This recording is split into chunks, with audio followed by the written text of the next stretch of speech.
ovdje traži?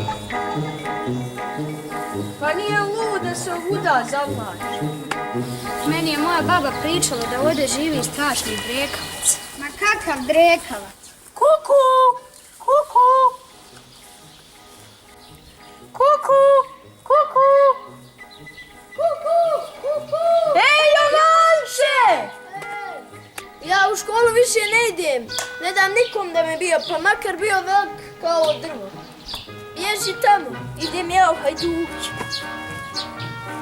I ja ću to. I ja. I ja. Hoćeš nas primiti? Pa naravno.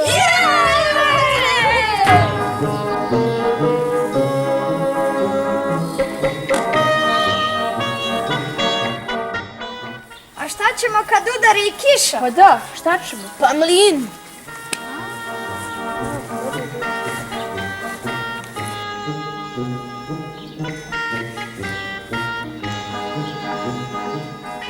Ako mislite da nam ovo bude logor, prvo ga trebamo popraviti.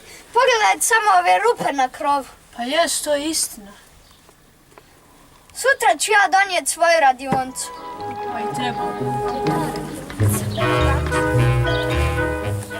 Evo, donio ja svoju radioncu. Alo, nemoj.